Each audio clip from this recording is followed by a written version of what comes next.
cuando pregunté aquí a mis colaboradores, ¿y ahora de qué va a hablar Carlos Salomón? Y me dijeron, de cáncer. No, ¿cómo de cáncer? Sí, de 2 tipos de cáncer. Pues como si no es médico, ¿cómo que de cáncer? A ver, explícame. Soy medio Carlos. médico, Medio médico. medio médico de la política. Ajá. Mira, Ricardo, a mí me impresionó mucho el domingo que vi que la línea 12 del metro, la línea dorada, se abrió. Y le está dando servicio ahorita a 430,000 de Tláhuac. Usuarios diarios. Usuarios. Bueno. Pero esa línea tiene su historia. Y por eso esta noche yo te presento un catálogo de corrupción e impunidad. 10 casos de corrupción e impunidad. Esa línea hace 20 meses se paró. ¿Y por qué se para? Porque los rieles no coincidían con las ruedas o las ruedas no coincidían con los rieles. ¿Por qué no calcularon las curvas? Es una verdadera vergüenza. Porque le hizo la corrupción, ¿no?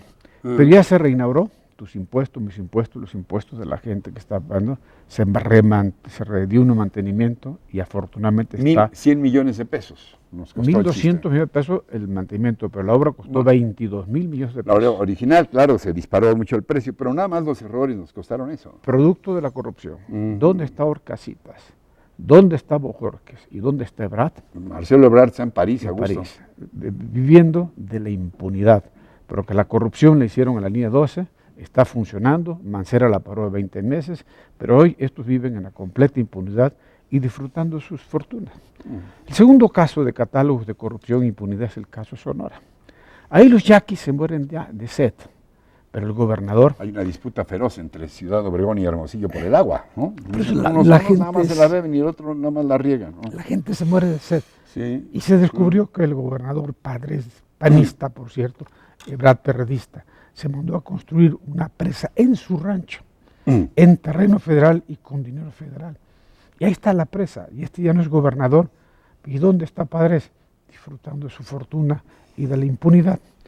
El tercer caso, que también tiene que ver un poco con el PAN, los moches, cuando Madero, los diputados que le pedían a sus propios municipales, le pedían su lana, por si quieres una carretera, sí, pero te caes, te doy tu presupuesto. Claro. Y esos moches fue un escándalo, y te acordás con un video que también, donde en Vallarta celebraba, y tienen razón de celebrar, ¿no? Se les resbalaba la mano, ¿qué quieres que Lo que pasa es que no pueden celebrar con el dinero producto de la corrupción. Sí. ¿Y dónde están nuestros diputados? En impunidad.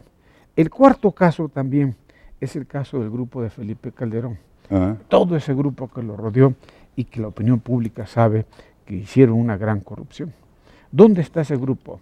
Aquel que fue secretario particular, que luego se casó con una niñita cantante en un departamento de no sé cuántos millones de dólares en Polanco. Depende, que fue su presidente del PAN. Sí. Entonces, pues, está César Nava.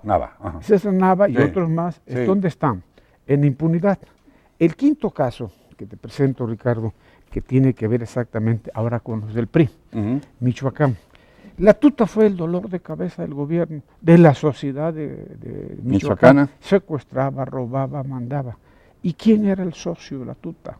Pues el hijo de Vallejo. Rodriguito Vallejo. Entonces, ahí andaba echándose sus chelas con él. Y hablamos del PRD. Hablando de su papá medio despectivamente. Hablamos de Ebrard del PRD, hablamos de los moches del PAN, hablamos de Padres de Sonora, hablamos del señor de Calderón. Pero también en el PRI no cantan mal las rancheras. El gobernador Vallejo y su hijo, pues eran socios. O sea, la corrupción, lo que quieres decir, no es privativa de un partido, es una enfermedad del poder. Es una corrupción, impunidad para de la con clase la paráfrasis política con el cáncer y con... de los tres partidos políticos. El quinto caso, te repito, es el caso de Michoacán. ¿Dónde está el hijo de Vallejo? En libertad. Pero Carlos pagó una multa gigantesca, acuérdate. Sí. ¿Cuánto? Millonaria. 1,500 pesos, ¿o cuánto? 3,000 pesos, algo así pagó el señor y salió libre. Pero es una burla.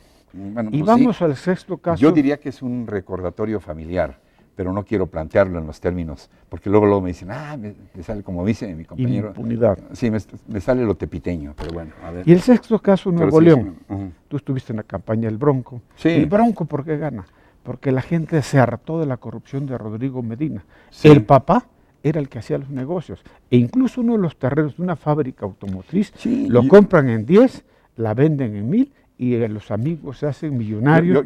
Fíjate que yo lo platiqué en un programa de radio, en el restaurante más famoso que hay allá, ¿no? el Granero se llama, pues, le preguntaba yo a uno de los meseros ahí, oiga, ¿qué de veras está muy fuerte aquí lo de la corrupción? Véngase, señor Rocha, y me saca ya al restaurante en la esquina, ya vio ese edificio tan bonito. Y luego la casa esa que sigue allá, y luego 3 casas para acá, esa otra muy bonita. Todas son del señor, del papá del gobernador, todas las ha comprado él. ¿Y dónde está Rodrigo Medina ahorita?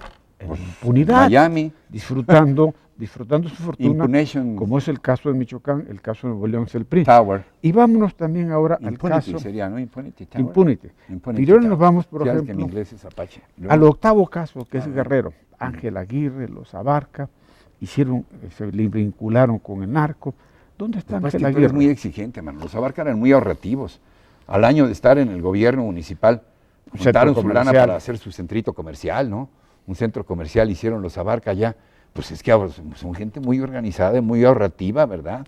Luego. ¿Te acuerdas? Si estuvimos ahí en Iguala y reportamos todo eso, no pasa nada. Impunidad. Impunidad. El noveno caso, Sergio Hernández, un gran pintor oaxaqueño, denuncia que Gabino Cue de una mansión de $7 millones. Francisco Toledo, otro gran pintor, denuncia que quieren destruir el centro histórico y hay una gran oposición para que no se haga en un atropello al centro histórico. ¿Y dónde está Gabino Cue? Gobernando Oaxaca, lleno de la impunidad, señalado por corrupción, señalado por incompetencia, y ahí está. Y el 10º caso, en el caso de Tabasco. Granier está en la cárcel, pero resulta que Granier es la Madre Teresa de Calcuta frente a Arturo Núñez. ¿Por qué? Porque rebasa a Granier en actos de corrupción. Entonces, México, en este catálogo de 10 que te presento, en una síntesis muy apretada, la opinión pública ya nos manda unos tweets de otros casos que no podemos resumir aquí por ser tiempo, es catálogo de corrupción e impunidad. Mientras allá abajo, como decía Mario Benedetti, mi querido Ricardo, el sur también existe. Y hoy hay muchas mujeres indígenas en las cárceles. Y están en las cárceles porque se robaron un jabón y porque no pueden pagar 400 o 1000 pesos de fianza. Mientras reina la corrupción y reina la impunidad, en las cárceles están mujeres indígenas hoy con sus niños. ¿Y cuántos miles de indígenas están que no entienden ni por qué? Porque no hablan español. Porque no hablan español y porque además, Ricardo, como decía Benedetti, el sur también existe. Yo creo que este es el México de la desigualdad, México de la impunidad y el México de la desigualdad. Y esto lo tenemos que corregir, Ricardo, por las nuevas generaciones que no pueden heredar una sociedad que piensa que la cultura de la corrupción, que el que no tranza avanza, es la ley de la genética de esta sociedad. Hay que destruir esto, Ricardo, porque si no, estamos apostando por una sociedad podrida y tenemos que apostar y de cínicos. Y tenemos que apostar por nuestra ética y de valores morales. Esto es fundamental y esto obedece al PRI, al PAN y al PRD y al resto de los partidos políticos. Esto es una vergüenza. ¿Qué me dices del Verde? Óyeme, el colmo, ¿no? Y luego todavía nombraron al señor subsecretario de participación ciudadana y prevención del delito, después de que había estado acusado de delincuente y finalmente ya lo acusaron y ya tuvo que renunciar. Qué vergüenza. Pero me quedo con Benedetti. El sur también existe y el sur tendrá que tener justicia un día muy pronto. Mira, consolémonos con esto, con el disco que hicieron Serrat y Benedetti, ¿te acuerdas? Así se llama precisamente. El sur también existe. Muchas gracias, Gracias, Ricardo.